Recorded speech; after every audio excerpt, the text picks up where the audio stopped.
Hey guys, I'm Tim. I'm Bob. And I'm Spencer. And this is the Board Game Rundown. Today we are doing a review, not of Tapestry, but of Plans and Ploys, the expansion to Tapestry. So the expansion basically gives you a bunch of new civilizations that you can be. It's got the adjustments that were made for the original civilizations. For balancing problems. Right. And there's some new Tapestry cards. A really cool one is like the double cross, which counters a trap, which is really nice. Some new space tiles. And then there's also everybody gets like a personal goal building. And these are all nice new in the regular, form of Tapestry, right? Where you got these cool pre-painted buildings. So everybody's got like a personal goal. Like a landmark card. Which will give them an extra landmark that they can get. That only them. That only they can get, and nobody else can take it from you. So it's nice. It's nice to have. That's nice because that's about the only one I got last game. So. And then how hard it is probably going to depend on the footprint that it makes. So it could be that this big one, you might not get space for it. So you've got to be careful with your economy there. Right. And then they give you these little tokens, which aren't necessary, but they're nice, so they can mark off a reminder if that building's been taken or not. We just had them out on the board, and then as people got the buildings, we pulled them off. And so it adds some new Tapestry cards, a bunch of new civilizations. Yeah, I like some of the new civs that we played. Man, yours was obnoxious. It was great. The advisors, basically I had to choose all of the Tapestry cards that my neighbors got to. I never drew a Tapestry card that whole game. Yeah, you're like, oh, you get to draw one? Nah, have this one. I'll draw a new one. So Bob had an ability called unsolicited advice. So anytime one of his neighbors drew a Tapestry card, they have to wait. He could choose to give him one out of his hand. And then if he did that, then he got the new Tapestry card. And then you scored points also, like for having cards in my hand. So it was pretty awesome. Right. You played the recyclers? I like the recyclers because I got a free upgrade. And then the other thing is if I had I never did this particular ability because I started getting a bunch of texts. And so I was using it to upgrade my extra stuff. Okay. But if I had gotten one all the way to the top, I could gain 5 points and start it over again. Nice. But I kept getting ones that I wanted to advance more. So I never used that other ability. I don't think it made or broke my game either way. And then Jeff, when he played, he was the aliens. So he started off with these space tiles. They're super strong. Man, they gave him some neat stuff. But Spencer Spies is what won it for him. Yeah. They are amazing. Basically got to pick off of everybody else's what they were doing. So once a round, I get to pick one of these abilities. In income phase. In the income phase. And I mean, I was sitting next to aliens, so I could have looked over and seen the gigantic bonus that the alien one gives me, and taken that in the beginning. It was nice, and it's good late game too. I got you a bunch of points. You played it really well for your first time playing the game. And I would say, Tapestry really, the fun thing about Tapestry is you're advancing up these tracks. And as you do, they give you different abilities, and sometimes people are advancing on the same track as you are, and so that can be tough. Right, it's kind of a race who can like break those thresholds between the different tiers to get those buildings. Right.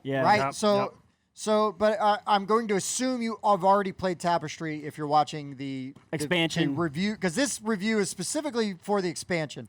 Now, Spencer's in a unique position because this was his first time playing, and I will just say that is a compliment to the expansion. We put the expansion in, and there was no learning curve. Didn't make it overly complicated or change the game to where it's not even like the original game. It's just an enhancement. More with a little bit of salt. Right? I didn't even know which parts were expansion and which ones weren't. Right. And we specifically just picked out of the new civilizations. We just randomly, everybody just got one. And we just because we wanted to just see what the new ones were. And then we made sure we played with the new buildings, and then we had all the new Tapestry cards shuffled in. And what's nice is the expansion, they do put little PP on the bottom there. And so that way, if you wanted to pull the expansion out, you could pull them out. Or if you want to make sure you're playing with the new stuff, you just find stuff that's indicated with that. That's super helpful. I like that. I did too. I did too. So I'm already a fan of Tapestry. I would rate this pretty high anyways. So as expansions go, let's just say rate the game and the expansion. Let's just do that, because I feel like this expansion meshes so well, in my opinion, that you would just, so go ahead. What do you think? I'm gonna give it an 8.5. I'd go a little bit higher than that if there was some sort of because we were mentioning while we were playing. When you're the fourth player, there's no offset for player order, right? Because you determine your player order. These were a little bit of an offset, right? The last player got to choose which building they wanted first, and that does help a little bit. But say you have one or two specific tracks, that's your idea. Those are the tracks you really want to go up on. Well, if everybody else ahead of you is going up on those tracks, it's really hard to kind of catch up to them and get ahead of them on those tracks to get the buildings. Sure. So that's why I keep it from like a 9 or a 9.5. Sure. We were fighting over the tech track, and I was always just one turn ahead, and not I just even a full couldn't. turn. Yeah, never a full turn. Sometimes it was the same time we went up on the thing, but it was. Yeah, that's my only knock that I have. So as somebody who's played this before, Yeah. how does the expansion affect your score? So if you give it, what'd you give it? An 8? 8.5. 8.5. So what would you just give Tapestry without Plans and Ploys? Probably an 8.5. Oh, it's just the same. Not enough. Not a half-point bonus. Okay, sure. You twisted my arm, Tim. So because it does give you a little bit of like if the last player gets a little bit of a benefit to upgrade it. Right. You can. Well, I just wasn't sure if it moved it from like an 8 to an 8.5. Yeah. You know, Well, see, because it's not anything like super groundbreaking to where it's going to bust the score way up or down. Right. But like you said, it meshes in so well. It's almost as if it's part of the original game. I agree. You know what I mean? And Can I do an 8.75? I don't know if I can. I get it. So Spencer, you're just gonna get one score because I can't differentiate. And my questioning Bob was just arbitrary because he's already played. I was curious. Yeah. Curious if it affected the score from the original game. Because I wasn't sure really how you felt. Right, because there are some games where like, oh, this game's kind of like a 6, but when you put the expansion there, it makes it so much better. It's like a 7.5. Right, Yeah. Champions of Midgard. It That's goes from exactly like a what 4 I was to a 5. Now, at the beginning of this game, I was kind of that guy who's griping about being in last place. And then I was actually just joking. I'm last. I'm in last. Yes. You won. I did win. I really liked this game. Even when I was in last place, I liked the fact that early on, we are having contention right here. And I'm trying to make decisions. Once I figured out all of the iconography and all the strategies I wanted to do, it was really easy to make a turn. It went pretty quickly. I would give it like a 9.5. Yeah. You only half, I'd cut off maybe half an hour. Yeah. That's about it. Yeah. So shorten it a little faster. bit. Yeah. Yeah. What a great idea. You know. He did win though. Yeah. Yeah. So take faster turns. So you don't score as faster many turns, points. please. Yeah, so you can make as many mistakes as I made. Yeah. So for me, this was probably an 8. I mean, here's the thing: is like sometimes I'm like, oh, I don't know if I feel like playing Tapestry, but then every time I play it, I have an awesome time. Yeah. Always have a really good time. I'm kind of right where you're at, Bob. I think it's an 8.5. But for me, I think it's a half point more than maybe normal because this meshes so well. Yeah. And I really like these. And these were really good. I like the new things. And I just really appreciate an expansion that is not like, oh, you have to have it, but like, but it just blends in seamlessly. Yep. Just seamlessly. Like, because there was no new rules really to learn. Yeah, there's like one Tapestry card that's slightly different, but it's explained completely on the card itself. Yeah.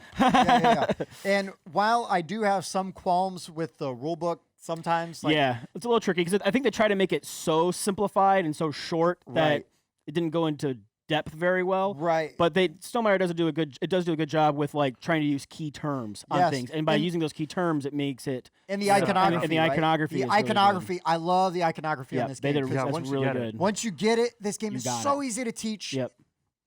Arrow up means this. Oh, a square means that. Yeah. Oh, this little thing means this. We did have one part where we had to look into the book and we weren't entirely certain what it was. We were pretty sure about it, but we wanted to make sure we were doing it right. So we round the book up is very or down? small, so I think up. Okay, so this will be after we tally it all in. It's a 9. Yeah. Tapestry with Plans and Ploys. Yeah. It's going to be a 9. Yeah, so that means go out and get it, folks. Yeah, it really does. It's good. It's a good game. I mean, Tapestry's a really good game. Yeah. Don't buy into it as a civ builder. It's really more of an engine building. Yeah, they try to say civ because you're going through eras. You know, you have a civilization, but the theme is a civ builder. Yeah, but it's not a typical civ I love the builder. fact that I was able to go up this track and not even touch this track. I developed an AI singularity, but I didn't even know how breeding worked. Yeah. Which kind of makes sense. Yeah. Jeff, our 4th player and our editor, he never moved up the science track until like but he was in space. Maybe at the very end. But that dude's hanging out in space. Yeah. He never moved up. He's saying no. Yeah, he never even moved up. And guess what? He still scored a crap load of points. Yeah. He scored so many points. I came in Oh, no, second. you're right. You came in second. He got Barely, though. But it was close. Barely close. second But I place. beat you is what's important. Barely beat me. But I still lost to this guy in the Yeah. hat. I got lucky. Well, Oh, okay. boy. Odds were that I was going to yeah. lose to a dude in I a lost to hat. something with a hat on. It's going to happen. So we've been the hat board game rundown. Yeah. So anyways, yes. Plans and Ploys, man. Really solid expansion Yep. for Tapestry. It's worth it, yep. This will just get, every time I bring out this game, the expansion is coming out. I How think the accessible is this? Oh, you should be able to find it just about anywhere now. That's Yep, great. yeah, it's everywhere. It comes with more Automa Factory stuff, right? So it's got other modes for Automa, and like more of like the great components, right? Their quality rule books are I love a the way nice these things material. feel. It's they can even get a little wet and it doesn't even ruin it, right? Right. And it's super nice. And I like that they put the because all the Dan, this is cards. Dan's All copy the of the game, cards. Oh, I it's think. and my he's- copy. Oh, is your copy? He made that thing for Okay, me. he made a little sheet for Tim with all the adjustments on it, but now you don't even have to do that. It comes right on the book. Now with it's that. there. So it's Dan, you're great. obsolete. Super, yeah. Sorry, Dan. So anyways, for the board game rundown, I've been Tim. I've been Bob. And I've been Spencer. We'll see you next time. Thanks for checking out the Board Game Rundown. If you like what you saw, like, comment, and subscribe to our channel. Share our videos on social media and spread the word. We publish new content weekly, including reviews, unboxing, and Let's Plays. And as always, thanks for watching.